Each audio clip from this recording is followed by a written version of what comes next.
Hello dear student, welcome to our video lecture series of Department of Physics. My name is Tiraj Sinha, guest lecturer at Government BYT PG Autonomous College दुर्ग। आज के इस video lecture में हम बात करने वाले हैं time independent perturbation theory के बारे में। तो हम इसमें बात करते हैं परटर्बेशन थ्योरी के बारे में। तो हम ये देखेंगे कि परटर्बेशन थ्योरी होता क्या है। जैसे कि हम जानते हैं कि जब हम बात करते हैं हाइड्रोजन एटम की बात करते हैं, पार्टिकल इन अ बॉक्स की बात करते हैं, क्वांटम ऑस्किलेटर की बात करते हैं, तो इसके लिए क्या होता है, एक एग्जैक्ट सॉल्यूशन होता है। हम इसको श्रोडिंगर इक्वेशन के थ्रू हम इनके सॉल्यूशंस को बता सकते हैं। लेकिन जब कोई स्मॉल डिस्टर्बेंस और कह सकते हैं कोई परटर्बेशन जब ऐड हो जाता है किसी भी सिस्टम पे या किसी एटम के स्पेक्ट्रा पे, तो वो क्या होने लगता है, वो स्प्लिट होने लगता है, या जिसको हम लोग क्वांटम मैकेनिक्स पे कहते हैं डिजनरेट होने लगता है। तो जब डिजनरेसी का केस जनरेट होता है तो इस तरह के इक्वेशंस को सॉल्व करने के लिए हमको परटर्बेशन थ्योरी की ज़रूरत पड़ती है, जो एक एग्जैक्ट तरीका तो नहीं है बट ये एक अप्रॉक्सीमेशन मेथड है इस तरह के सिस्टम को सॉल्व करने के लिए। तो हम नेक्स्ट स्लाइड से समझते हैं कि ये होता क्या है। तो हम जैसे जानते हैं कि परटर्बेशन क्या होता है, एक स्मॉल डिस्टर्बेंस होता है। तो एक्चुअल में हम हैमिल्टनियन के बारे में बात करने वाले हैं। Hamiltonian is nothing but it is a total energy of the system, right. यह एक टोटल एनर्जी ही होता है सिस्टम का। लेकिन जब हम उसमें कोई एक्सटर्नल फैक्टर्स डालते हैं, जैसे कि हमने जीमान इफेक्ट में देखेंगे जब कोई एक्सटर्नल मैग्नेटिक फील्ड डालते हैं, या जब हम स्टार के इफेक्ट देखेंगे जब वहाँ कोई एक्सटर्नल इलेक्ट्रिक फील्ड डालते हैं, तो हमारा जो सिस्टम है उसमें क्या होने लगता है, कोई डिस्टर्बेंस होने लग जाता है। उसके इक्वेशन ऑफ मोशन में क्या होने लगता है, बदलाव होने लगता है। तो इसी बदलाव को अगर हमको अच्छे से समझना है तो हमको दो तरीके से समझ सकते हैं। तो हम देखते हैं कि क्या वो इक्वेशन टाइम के ऊपर डिपेंड करता है या टाइम के ऊपर डिपेंड नहीं करता है। तो इन दोनों कैटेगरी पे आधारित हम दो मैथमेटिकल सॉल्यूशन की ओर बढ़ते हैं। एक होता है टाइम डिपेंडेंट और दूसरा होता है टाइम इंडिपेंडेंट। बट आज के इस वीडियो लेक्चर में हम बात करने वाले हैं टाइम इंडिपेंडेंट के बारे में। तो टाइम इंडिपेंडेंट परटर्बेशन थ्योरी क्या होता है ये देखते हैं। तो हम क्या जानते हैं कि जब परटर्बेशन होता है ये दो तरह की होता है। जैसे एक हो सकता है नॉन डिजनरेट भी हो सकता है और दूसरा हो सकता है डिजनरेट भी हो सकता है। तो डिजनरेट के लिए तो हम आगे स्लाइड्स में हम बात करेंगे ही, लेकिन हम बात करते हैं नॉन डिजनरेट क्या होता है। जब कोई एक परटर्बेशन का कोई ऐसा सिस्टम, जब हम क्या करते हैं कोई परटर्बेशन देते हैं, तो वो क्या होता है, वो उस सिस्टम को तो बदलाव करता है लेकिन उसकी एनर्जी लेवल क्या होती है और सब्सिक्वेंट एनर्जी लेवल पे कभी भी स्प्लिट नहीं होती है। अर्थात हमको जैसे अगर हम हाइड्रोजन एटम की बात करें, हाइड्रोजन एटम से जो स्पेक्ट्रा निकल रहा है वो और भी फाइन जो स्ट्रक्चर्स है या स्पेक्ट्रम में क्या होता है, स्प्लिट नहीं होता है। तो इस तरह के जो हाइड्रोजन एटम तरह के और भी तरीके के जो एटम्स हैं उनके स्पेक्ट्रम में कोई बदलाव नहीं होता है। तो उनकी जो इनिशियल फंक्शन होते हैं जिसको नॉन डिजनरेट फंक्शंस कहते हैं, उनको हम फंक्शन को साई नॉट एन से रिप्रेजेंट करते हैं और उस पर्टिकुलर अनपर्टर्बड या फिर नॉन डिजनरेट जो लेवल होता है उसकी एनर्जी को ई नॉट एन से क्या करते हैं, रिप्रेजेंट करते हैं। नाउ अब हम स्टार्ट करते हैं टाइम इंडिपेंडेंट परटर्बेशन थ्योरी के बारे में। तो जैसा कि हम जानते हैं, हमने Schrödinger's equation of one dimensional जो इनफाइनाइट स्क्वायर वेल है उसके लिए देखा था कि उसकी जो ग्राउंड स्टेट की जो एनर्जी या ग्राउंड स्टेट का जो हैमिल्टनियन जो होता है वो उस सिस्टम के एनर्जी के टोटल एनर्जी के बराबर ही होता है। हमने कुछ इस तरह से देखा था। तो हम क्या जानते हैं, जो एक्चुअल में जो आइगन फंक्शन हमको मिलता है ये कम्प्लीटली क्या होता है, ऑर्थोगोनल टाइप का होता है। तो ये परटर्बेशन क्या होता है, जैसे हमने देखा था कोई इनफाइनाइट एक स्क्वायर वेल था, तो इस तरह का कोई हमको क्या होता है परटर्बेशन नज़र नहीं आता था। ये क्लियर स्मूथ क्या होता था, आपके पास ग्राउंड स्टेट होता था। लेकिन जब हम क्या करते हैं कोई परटर्बेशन डालते हैं, अर्थात मैग्नेटिक फील्ड या इलेक्ट्रिक फील्ड एक्सटर्नली हम जब इन डालते हैं हाइड्रोजन एटम पे या किसी अन्य सिस्टम पे, तो उसमें क्या होने लगता है, इस तरह से क्या होता है एक बम्प के फॉर्म में एक क्या होता है परटर्ब नज़र आता है। तो ये स्लाइटली परटर्ब है ये सिस्टम। तो हम ऐसे ही देखेंगे कि इसकी इक्वेशन ऑफ मोशन हम कैसे निकाल सकते हैं। तो इस तरह के जो न्यूली, ये तो हमने एक आइगन फंक्शन तो देखा था। तो जब ये परटर्ब सिस्टम है तो इसके लिए जो न्यूली आइगन फंक्शन और जो आइगन वैल्यू ऑफ एच, या जिसको हम लोग कहते हैं एनर्जी आइगन वैल्यू कह सकते हैं, वो कैसा नजर आने वाला है। तो हम मान के चलते हैं एच साई, सब स्क्रिप्ट में एन है, ई एन साई एन, जहाँ एच क्या है हैमिल्टनियन है और ई एन क्या है इस सिस्टम का, परटर्ब सिस्टम का क्या होने वाला है एनर्जी, और साई एन जैसे कि हम जानते हैं ये होने वाला है आइगन फंक्शन होने वाला है। अब जब हमने सिस्टम में क्या किया है, हमने परटर्बेशन ऐड किया है, तो डेरिवेशन ऑफ करेक्शन भी देखने वाले हम लोग। तो जब हम क्या जानते हैं, जब सिस्टम में कोई भी परटर्बेशन नहीं होता है तो उस समय हैमिल्टनियन क्या होता है एच नॉट होता है। लेकिन जब हमने क्या किया है परटर्बेशन ऐड किया है तो सिस्टम का हैमिल्टनियन अब बदलने वाला है। क्या हो जाएगा, उसके साथ ये एक टर्म क्या हो जाएगा ऐड हो जाएगा, जो इस सिस्टम का नया हैमिल्टनियन अर्थात परटर्बेशन हैमिल्टनियन भी कह सकते हैं। और ये लैम्डा क्या है, ये लैम्डा पैरामीटर है। ये लैम्डा की इस जो पैरामीटर की वैल्यू है 0 से लेकर 1 तक हो सकती है, अर्थात ये बताता है कि ये परटर्बेशन कितना बड़ा होने वाला है। 0 से लेकर 1 के बीच इसकी क्या होने वाली है वैल्यू होने वाली है।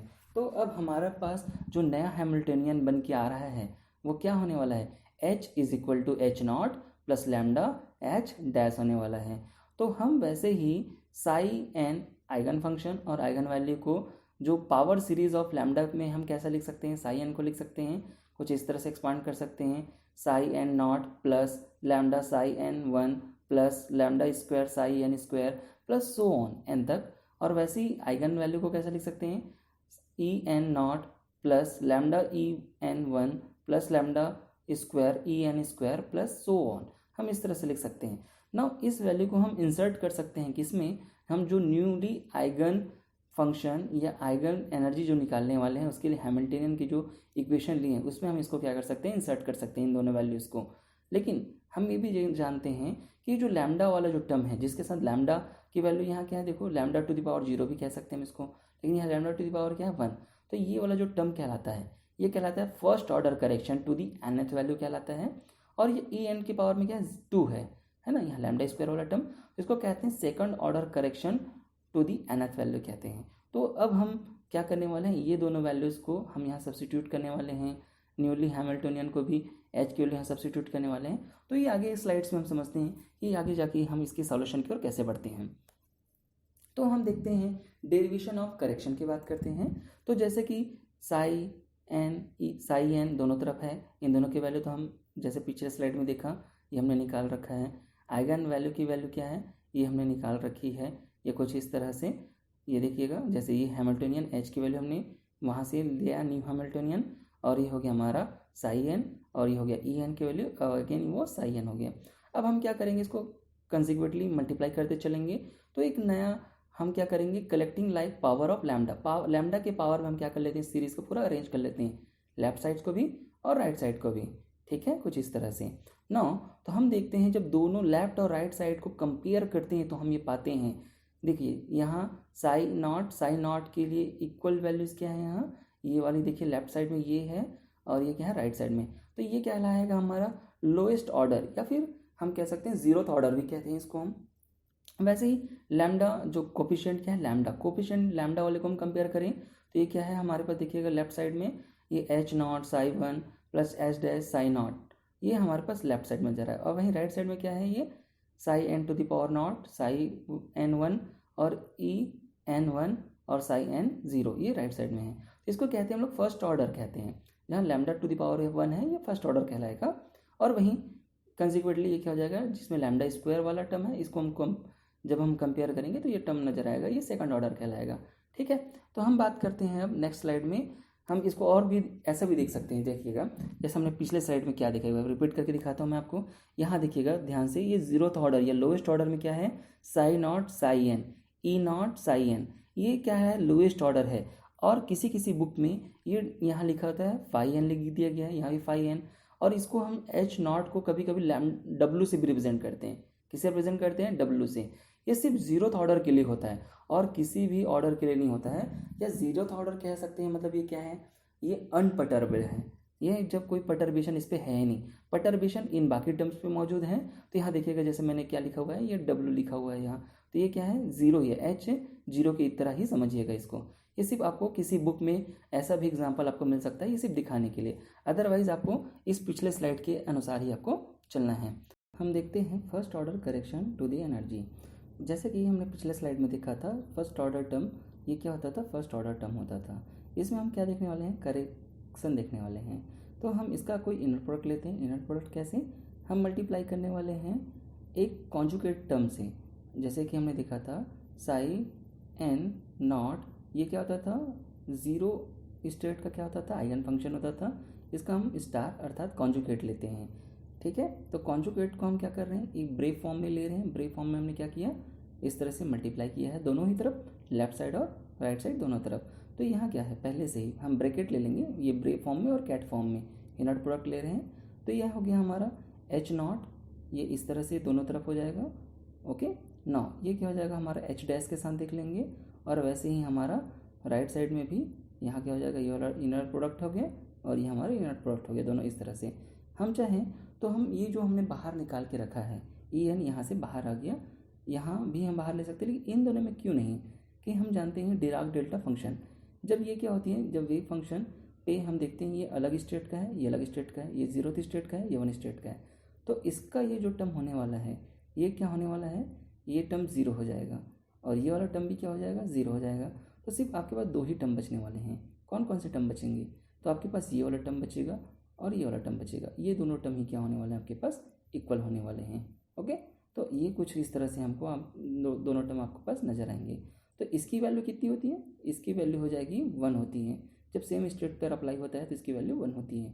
तो हमारे पास राइट साइड में बच गया है EN1 जो यहाँ है, और ये क्या हो गया हमारे पास एक सेकंड टर्म बच गया है। तो ये कहलाता है first order correction to the energy. ये एनर्जी में करेक्शन है। नाउ अब हम नेक्स्ट स्लाइड में समझेंगे। पिछली स्लाइड में हमने समझा था करेक्शन इन एनर्जी को। नाउ अब हम समझने वाले हैं first order correction to the wave function. तो हमने जैसे देखा फर्स्ट ऑर्डर का टर्म ही कुछ इस तरह से होता है। इसको हम थोड़ा रीराइट कर लेते हैं। कैसे रीराइट कर लेते हैं, ये जो हमारा जो फर्स्ट वाला ऑर्डर वाला टर्म है उसको हम क्या करेंगे, एक तरफ कर लेते हैं, और ये जो जीरोथ ऑर्डर वाला टर्म है उसको एक तरफ कर लेते हैं। कुछ इस तरह से नजर आएगा। हमको क्या मालूम है, जीरोथ ऑर्डर का वेव फंक्शन भी मालूम हमको, जो जिसको हम लोग आइगन फंक्शन कहते हैं, और फर्स्ट ऑर्डर की एनर्जी भी मालूम है। तो ये हम लोग नॉन फंक्शन कहते हैं। तो ये क्या बनाता है, एक इनहोमोजेनस डिफरेंशियल इक्वेशन बनाता है जिसको हम लोग इजीली सॉल्व कर सकते हैं। बट हमको क्या सॉल्व करना है, हमको तो परटर्ब टर्म वाला टर्म सॉल्व करना है। तो हम इसको एक हिल्बर्ट स्पेस की तरह ट्रीट करते हैं, जिसमें हम लोग यहाँ देखने वाले कम्यूटेशन चेक कर लेते हैं पहले। तो यहाँ क्या होने वाला है हिल्बर्ट स्पेस पे, तो ये कुछ इस तरह से होता है। जो साई n1 है जिसको हम लोग कुछ इस तरह से लिखते हैं CMN, और साई m0 की तरह लिख सकते हैं, जिसको हम ये तो जानते भी हैं क्या होता है। हमको इस तरफ का पूरा टर्म मालूम है ये क्या होता है, तो हम इसको कुछ भी नहीं करेंगे, ये बिल्कुल वैसे ही आने वाला है यह टर्म इस तरफ। लेकिन लेफ्ट साइड में क्या होने वाला है देखिएगा, ये जो टर्म है हमारे पास इसको हमको कुछ अरेंज करना है, इस तरह के फॉर्म में अरेंज करना है। ठीक है, तो ये क्या हो जाएगा, हम इस पूरे की जगह में साई 1 की जगह में इस तरह से टर्म में जमाने वाले हैं। तो ये क्या हो जाएगा, साई m0, तो ये वैसे ही आ जाएगा, ये भी टर्म वैसे ही आ जाएगा। लेकिन इसकी जो समीशन है ये सारे टर्म में ये वाला टर्म कैसे आने वाला है, तो EN⁻0, और ये क्या है, जीरोथ ऑर्डर का क्या है, हैमिल्टनियन, या जिसको अनपर्टर्ब हैमिल्टनियन भी कह सकते हैं। इसको कुछ हम इस तरह से लिखते हैं, EM से रिप्रेजेंट करेंगे। ठीक है, तो ये इस तरह से हमारा कुछ इक्वेशन बन चुका है। ना नेक्स्ट स्लाइड में देखते हैं ये आगे कैसे कर सकते हैं हम इसको।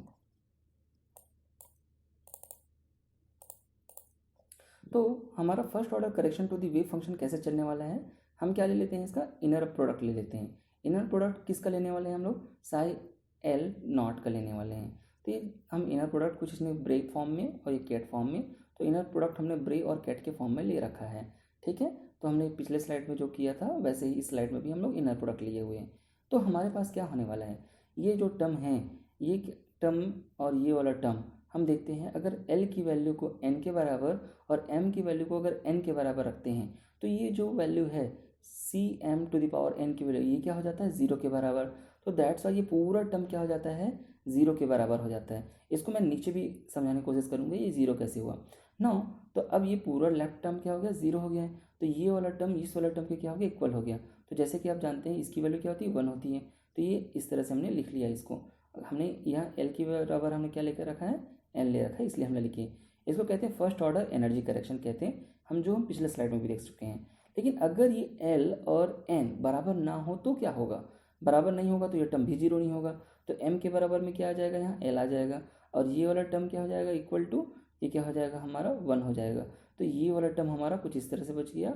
अब ये वाला टर्म क्या हो गया, दोनों बराबर तो है नहीं, बराबर था तो ये था, लेकिन ये तो ज़ीरो हो जाएगा जब बराबर नहीं है तो डिराक डेल्टा फंक्शन से। तो अब हमारे पास क्या बच गया, राइट हैंड साइड में ये वाली टर्म हमारे पास रह गई और ये दोनों टर्म रह गए। तो हम क्या देखते हैं, एल बराबर हम एम भी ट्रीट कर सकते हैं, तो psi M to the power में एन ये रखते हैं, इसको इस तरफ ट्रांसफ़र कर लेते हैं। अब ये वाला समझने की कोशिश करते हैं कि यहाँ ये टर्म जब एम बराबर एन और एल बराबर एन होने से इक्वल में ज़ीरो कैसे हो रहा था। तब देखिएगा जब दोनों स्टेट की एनर्जी क्या हो जाएगी, ज़ीरो हो जाएगी। ये दोनों क्या हो जाएगी भाई, जीरो रखें या एम एम बोले या एन एन बोले, दोनों सेम होगा तो ये फंक्शन एग्जिस्ट करता नहीं है। तो हम इसको मान के चलते हैं ये एग्जिस्ट नहीं करता है, इनफाइनाइट नहीं होता। आप इनफाइनाइट ना सोचिए, ये एग्जिस्ट ही नहीं करता है ये हिल्बर्ट स्पेस, इसलिए हम इसको इक्वल टू ज़ीरो मान लेते हैं प्रिसाइसली, राइट। तो अब ये जो टर्म है हमारा साई एन 1, करेक्शन क्या देखने वाले हैं, वेव फंक्शन में करेक्शन। तो एम की वैल्यू हमने निकाल के रखी है, साई एम की वैल्यू ये हमने निकाल लिया, C M to the power not की वैल्यू ये आ गई, और साई एम नॉट की वैल्यू भी हमारे पास हो गई। तो ये जो टोटल टर्म बन रहा है ये क्या कहलाता है, first order correction to a wave function. If M और एन दोनों बराबर हो जाए तो ये डिजनरेट परटर्बेशन थ्योरी को हमको इसको सॉल्व करना पड़ेगा। तो इस वीडियो लेक्चर में बस इतना ही, धन्यवाद।